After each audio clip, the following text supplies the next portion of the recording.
기습노트 3회차 시작합니다. 형식적 의미의 경찰과 실질적 의미의 경찰은 시험에 대단히 자주 나오는 부분이죠. A급입니다. 그럼 우리가 형식적 의미는 눈으로 보면 알 수 있는 거고, 실질적 의미는 성격을 하나하나 다 분석해 봐야 되는 거죠. 그래서 형식적 의미의 경찰을 가장 간단하게 이해하는 방법은 경찰 제복 입고서 하는 일은 모두 다 형식적 의미의 경찰이 되죠. 그게 권력적 작용이건 비권력적 작용이건 국가 목적적 작용이건 사회 목적 작용이건 가릴 것 없이 경찰 제복만 입으면 전부 형식적 의미의 경찰이 된다고. 그래서 우리가 시험 쳐서 합격하고 싶은 그 경찰이 제복을 입고서 하는 일, 그건 전부 다 형식적 의미의 경찰이 들어가니까 실정법상 보통경찰기관, 여러분들이 꼭 되고 싶은 요 보통경찰기관이 제복을 입고서 하는 일은 전부 다 형식적 의미의 경찰이 되는 것이죠. 그럼 이건 지금 경찰 조직이라는 제도적 의미가 되는 거고요. 제도적 의미의 경찰이 되고, 그리고 조직 중심이 되겠죠. 그 다음 형식적 의미의 경찰은 국가마다 차이가 있을 수밖에 없죠. 왜냐? 법이 다르기 때문입니다. 우리나라는 대마초 흡연을 하면 제복 입은 경찰이 체포할 수 있지만 네덜란드는 대마초가 합법이니까 제복 입은 경찰이 잡을 수가 없잖아요. 그럼 그 차이는 같은 행위지만 국가마다 법이 다르기 때문에 형식적 의미의 경찰은 차이가 있을 수밖에 없죠. 그 다음 경찰이 하는 다른 행정기관, 이게 바로 구청이나 시청을 이야기하는 것이고, 여기가 바로 협의의 행정경찰이 되겠지. 협의 행정경찰은 때로는 실질적 의미의 경찰을 할 수 있지만 구청 직원이나 시청 직원들이 경찰 제복 입을 일은 없단 말이죠. 그러니까 형식적 의미의 경찰을 할 수 없다, 이렇게 돼야 맞는 이야기겠죠. 간단합니다. 그 다음에 우리가 실질적 의미의 경찰 봅시다. 실질적 의미의 경찰은 그 성격을 살펴봐야 되는데, 우리가 간단하게 공공의 안전과 질서유지, 일반 통치권에 근거해서 국민에게 명령을 하는 거, 공일국이라고 했단 말이죠. 그게 바로 실질적 의미의 경찰이고, 이 실질적 의미의 경찰은 사회 목적적 행정을 전제로 하죠. 국가 목적적 행정은 경찰 국가 시대에 빠졌기 때문에 사회 목적적 행정을 전제로 해서 하는 개념이 실질적 의미의 경찰입니다. 따라서 개념 그대로 사회 공공의 안녕과 질서 유지가 되겠죠. 그죠? 안녕과 질서 유지가 목적이고, 그 다음 국민을 통치의 대상으로 보니까 일반 통치권에 근거해서 국민에게 뭐 하는 걸까요? 권력적 작용을 하는 거니까 명령하고요. 강제하는 거죠. 누구한테? 국민에게. 이렇게 하는 것이 바로 실질적 의미의 경찰이 되는 거고, 요거는 학자들이 정리한 거니까 학문적 의미의 경찰이 되겠죠. 그리고 권력적 작용이란 작용 중심의 분류가 됩니다. 그럼 봅시다. 정보경찰, 보안경찰, 외사경찰, 요 세 가지는 국가 목적적 작용이죠. 국가 목적적 작용이기 때문에 실질적 의미의 경찰의 전제사실 탈락이죠. 그러니까 실질적 의미의 경찰이 아니다. 왜? 실질적 의미의 경찰은 사회 목적적 작용을 전제로 하니까. 서비스 활동, 명령 강제가 아니잖아요.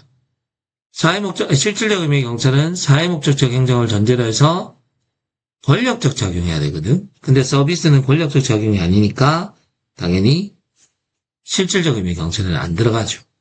그 다음 3번. 경찰이 아닌 다른 행정기관, 구청이나 시청이 하는 거, 경찰 제복 입을 날은 없으니까 형식적 의미의 경찰은 안 되겠지만 실질적 의미의 경찰은 가능하겠죠. 예를 들어 위생단속을 나가서 전염병의 청과를 막는 것은 일정 부분에선 질서 유지와 관련이 있거든요. 관계 봅시다. 둘은 완전히 별개의 개념이다. 별개의 개념. 그죠? 형식적 의미의 경찰이 실질적 의미의 경찰이 되는 것도 아니고, 또는 실질적 의미의 경찰이 형식적 의미의 경찰이 되는 것도 아니고 서로 완전 별개입니다. 다만 교집합은 생길 수 있죠. 대표적인 게 풍속경찰이라든가, 그 다음에 거기에 추가해서 제가 말씀드렸던 게 교통경찰이라든가, 불법 집회 시위를 단속하는 경비경찰 같은 경우는 형식적 의미의 경찰에도 들어가고 실질적 의미의 경찰에도 들어간다라고 이야기했죠.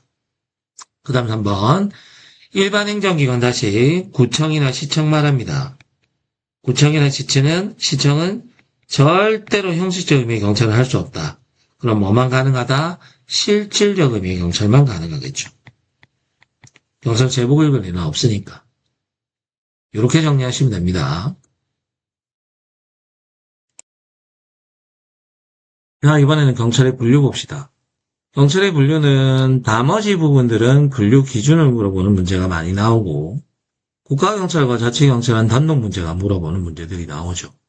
최근에 시험 경우는 2번 정도 경찰의 분류를 전체적으로 물어보는 문제와 자치경찰과 국가경찰을 구분하는 문제가 2문제 동시에 출제되는 경우도 있었기 때문에 간략하지만 중요합니다.